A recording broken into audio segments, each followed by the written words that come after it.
kasih karunia dan damai sejahtera dari Allah Bapa dan dari anaknya Tuhan Yesus Kristus menyertai kamu sekalian. Amin.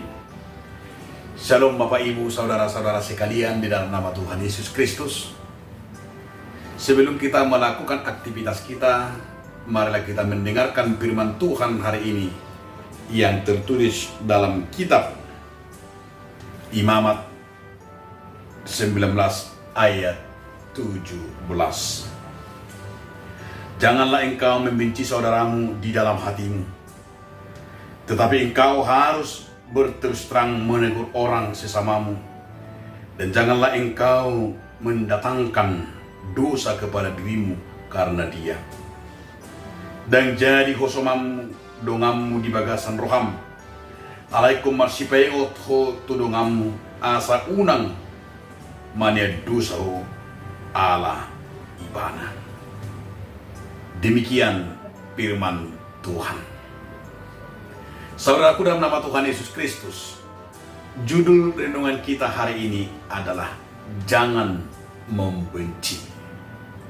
Di saat kita menegur, di saat kita menasehati, tetapi tidak didengarkan, mungkin dia marah-marah karena kita tegur, mungkin dia kecewa karena kita nasihati, dan masih banyak lagi kekecewaan di saat kita menasihatinya. Namun firman Tuhan berkata jangan berdosa. Jangan sampai kita membenci karena tidak didengarkan nasihat kita. Jangan kita jadi ada kebencian di saat tidak mau melakukan nasihat kita itu. Tetapi setiap yang kita katakan, setiap teguran yang kita ucapkan itu harus dilandasi dengan kasih sayang. Harus dilandasi dengan kasih yang daripada Tuhan. Sama seperti umat Israel. Di saat umat Israel itu adalah tidak melakukan kehendak Tuhan, dan Tuhan menegurnya dengan cara kasihnya. Walaupun mereka kadang jatuh, walaupun mereka kadang-kadang berontak sama Tuhan, namun hari ini juga dikatakan jangan sampai kita berdosa oleh karena kita memberikan nasihat, tetapi kita harus membangunnya. Dan kita harus mampu, yaitu meresapi, menunggu. Saya yakin dan percaya juga di tengah-tengah persekutuan kita, dalam kehidupan kita sehari-hari, pasti kita banyak kecewa di saat kita tidak didengarkan. Mungkin terhadap anak, mungkin terhadap keluarga sesama, mungkin bawahan atau atasan, yang kita anggap adalah setiap perbuatan dan perkataannya sudah salah, tetapi di saat kita tegur, sehingga dia bisa mendatangkan kebencian, bisa mendatangkan kejahatan. Dan itu juga banyak terjadi. Kalau kita perhatikan di media-media, seorang anak yang membunuh ibunya, seorang anak yang membunuh ayahnya, ayahnya juga membunuh anaknya, dan saling membunuh dalam keluarga itu karena ada kebencian.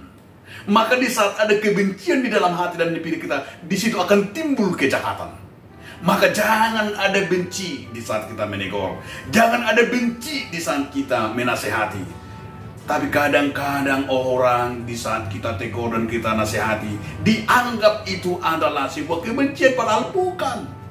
Tetapi itu justru seharusnya karena kasih Tuhan. Karena kasih itu harus saling membangun, harus saling menegur, tidak dibiarkan.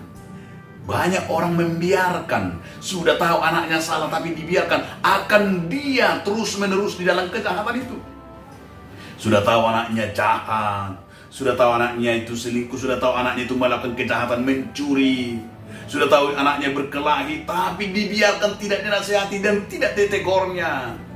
Itu bukan kasih, tapi itulah akan menghancurkan masa depannya. Maka firman Tuhan hari ini, baiklah kita mau memberikan sesuatu faedah di saat kita juga mengucapkan kata-kata kita, menegur dan menasihati. Biarlah itu bermuara dari kasih Kristus, sehingga teguran-teguran kita, sehingga nasihat-nasihat kita menjadi garam dan terang akan membuat seseorang itu di saat kita tegur dia akan mampu meresapi dia salah. Di saat kita nasihati dia mampu dia kurang selama ini, sehingga dia akan terbangun di dalam kasih Tuhan dan akan menerima upah dan kemenangan. Amin, kita berdoa. Terima kasih Tuhan, melalui firman-Mu biarlah kami Tuhan di dalam kasih-Mu memberikan setiap nasihat. Amin.